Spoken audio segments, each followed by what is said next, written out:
So you can't get a job because you have no experience. And you can't get experience because you don't have a job. So you get stuck in this endless cycle, and it feels so miserable, and your career just falls further and further behind. Well, the good news is I'm going to tell you how to break this cycle, and anyone can do it. The first thing you got to realize is your resume is by far the most important part of your job application. It's more important than your interviewing skills, and it's more important than your network, and etc., etc. That's because your resume can get your foot in the door into any company, whether you have a connection there or not. And even if you have godlike interviewing skills, you'll never be able to show it if your resume doesn't make the cut. Also, interviewers will perceive you differently based on the strengths of your resume. If you look like a superstar on paper, then you automatically start every interview with 100 extra bonus points. What I'm trying to say is, you should be spending a lot more time thinking creatively about how to make your resume pop, especially in the experience section, instead of pumping out the same mindless cookie cutter garbage that 95% of people do. And chances are, if you're watching this video, you're part of that 95%. But I sympathize with you because most people don't know what a really good resume looks like. You actually have to look at a ton of real-world resumes in your field to get a feel for this. And most people will never get that opportunity.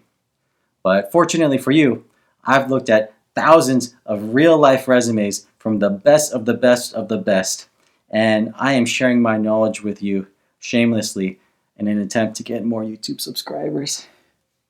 Here's the deal. Everyone stretches the truth on the resume. It's as if there's this unspoken game going on to see who can hype themselves up the furthest without outright lying. And I've looked at the top tier resumes from people all over the world, and some of the things people say are so outrageous that it's almost bold. And if I were to dig into any of these points and really grill someone on their statements, they'd actually find some creative way of supporting it so that it's not an outright lie. At which point I'd think, wow, I'm not even mad. I'm actually impressed by your creativity here. The overall statement may be horrifically overblown, but wow, it actually kind of makes sense. Basically, you need to take this creative mindset and channel it into your own resume creation process. Specifically today, in the most important category of your resume, which is your job experience.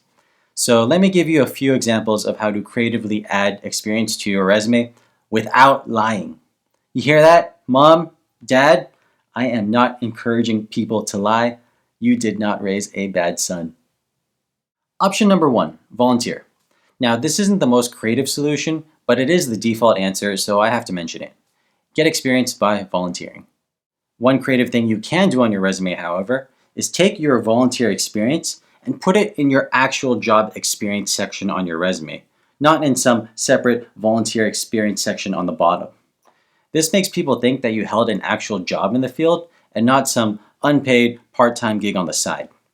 And it reinforces to hiring managers that you actually have relevant experience, and no one's going to do enough research to find out otherwise anyways.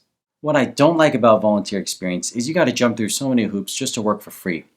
You have to find relevant volunteer opportunities in your field if they exist. Then you have to apply and pass some sort of interview process. It's not easy. If and when you do start, you might not even be getting relevant experience. You might just be doing mindless data entry all day. And you can spend months and months and months on this and really get nowhere. Let's explore a more creative option. I recommend you start your own company. Yes, seriously, start your own company. No matter how little you might think of yourself, I sincerely believe that you and anyone else in this world can start their own company.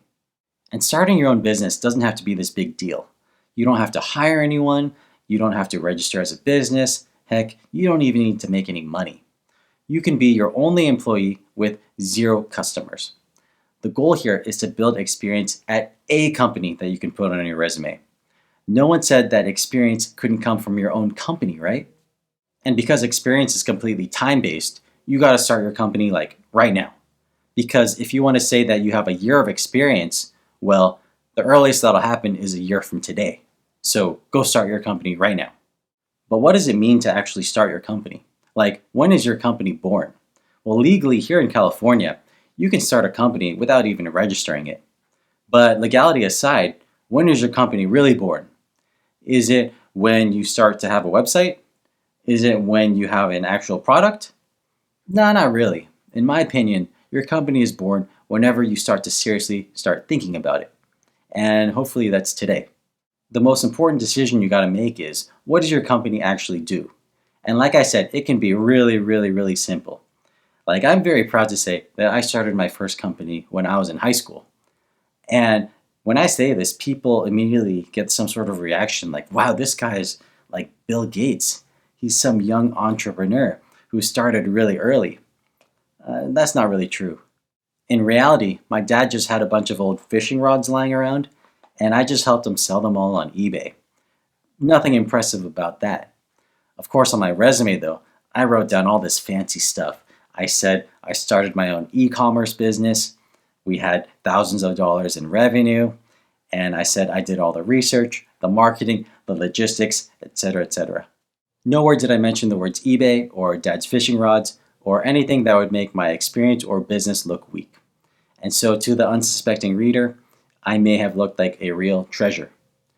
And even if they did grill me on this, at worst, they would be impressed by my honest sales attempt. Heck, if I was applying for a sales related position, all the better. Just remember that at the end of the day, all great resumes are super embellished, and whoever's interviewing you probably does the same thing on their resume too. So you got to figure out something similar for the company that you're creating, something that's relevant to your field, and ideally something that does actually get you some real experience. Let me give you a few more examples. So my industry of choice is Salesforce, and if you don't know what Salesforce is, it's basically a super spreadsheet. Think Microsoft Excel, but with a lot more features. And right off the bat, you can also sell a lot of your old stuff on eBay and track all of your sales and inventory using Salesforce. You'd probably do this in Excel anyways, so you might as well use Salesforce and get some experience there. And the moment you make your first sale, you can already say you're profitable.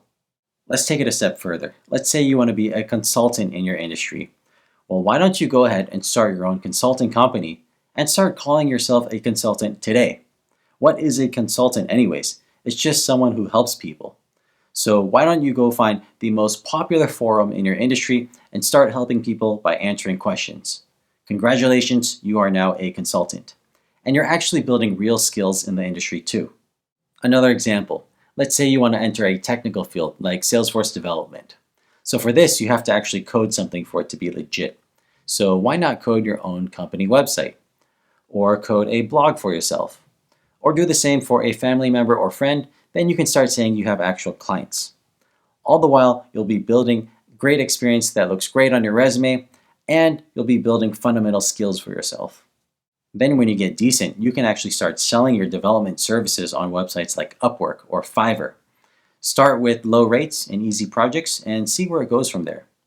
Suddenly, you're going to find that you're not faking anything anymore. This is the real deal with real experience and real money. And that looks great on your resume and in your wallet too. Final example. Let's say that you have hobbies outside of work that you've always found particularly interesting. Or you have business ideas that you've always wanted to pursue but never really got around to it. Take all that great energy and include it somehow in your new company. I've always enjoyed tennis since a young age, and I've particularly enjoyed nerding out over tennis rackets. I've tried pretty much every single tennis racket out there, and I enjoy it so much that I've always wanted to start some sort of tennis store. So for my own business, I could start a tennis racket review website. And since I'm in the Salesforce industry, I could build it using Salesforce, pop a few ads on it, and boom, all of a sudden I have a business. And since I love tennis so much, that would keep my interest going on this project, and at the end of the day, you just gotta have fun with it. Those are just a few examples, but I hope it sparks some creative ideas for you. Remember, start with something small, simple, and manageable, and see where it goes from there.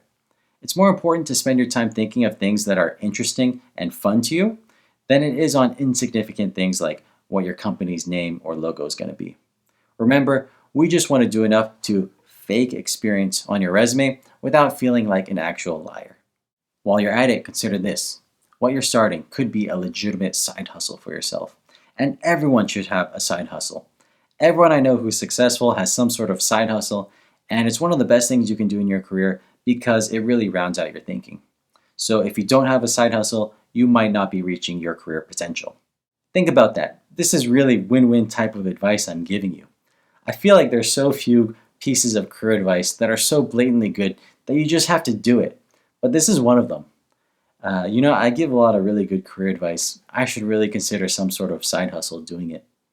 All right, that's it for me. I hope you enjoy this content. It's something I get a lot of questions on, and it's something I've wanted to talk about for a long time now.